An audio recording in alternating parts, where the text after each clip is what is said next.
urubyiruko muri make kwihutira gufata imyanzuro ngo mugiye gushaka, bivuga ngo mwitondere ibyemezo mufata.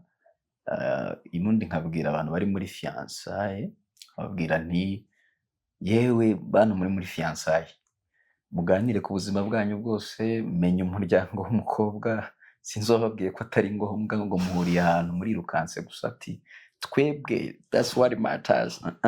No way. Nuvuga ngo ganira umuryango, umenye iwabo w'umukobwa, umenye basaza be, umenye mama niba nahari, niba atafite n'ababyeyi umenye n'abamurera. Birafasha cyane. Muganire buri kintu cyose. Akazi ufite umubwira kariko, wivuga ngo ubundi ngo ngira utuntu, ngo hari ukuntu tekinika, ngo nkora ibintu ngo by'ubuhayiti mu cyaro ahantu atazi. Ko hari wigeze abwira umuntu ngo afite amafarms, bagiye kuzabana asanga za farms zari inkoko runaka ziba ahantu za Gitarama yororaga nkeya cyane nk'esheshatu. So urumva ni byiza kumenyana 100%, nta kintu muhishe, mwiguma mu byishimo.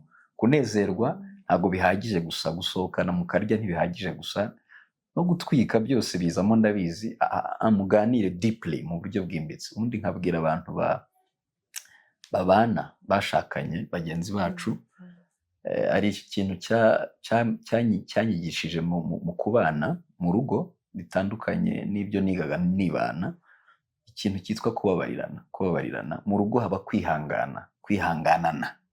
Hari utuntu twinshi kuko ubanye, yabivuze, ubana n'umuntu akaza afite imico itandukanye, akaza amashuri rimwe na rimwe hari n'igihe abatangana. Hari abagira complexe d'infériorité, wavuga igifaransa n'abanyeshuri bagusuye ngo ariko mwajya mu cyumba hirya mugezeyo ngo ariko ubundi ngo ibintu mpamuzana ngo by'indimi ngo ntimukajye munsuzugura. Ugasanga ibyo byonyine, iyo complexe yonyine isenya iki urugo. Ni byiza ko abantu mubana mwige kumenyana kurushaho, yabivuze, mubabarirane, kwihanganana cyane. Ubundi nkasoza mbwira abantu muri rusange bubatse n'abazashaka, urugo rwiza ntago ruba umunsi umwe. Urugo rwiza ruhora rwubakwa buri munsi. Ntago ari ibintu biza gutyo gusa, ni ibintu bya buri munsi. Urugo rwiza rukorwa buri munsi.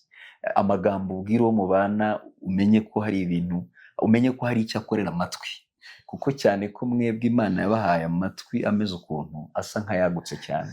Iyo uvuze, niba uri umugabo ukavuga incyuro nyinshi, ukavuga ibintu batetse, reba uburyo ukoresha ikinyarwanda cyawe ku buryo umugore wawe utamukomeretsa. Buriya bene data, iyo yakoze ikintu ukamubwira neza biraryoha kubi.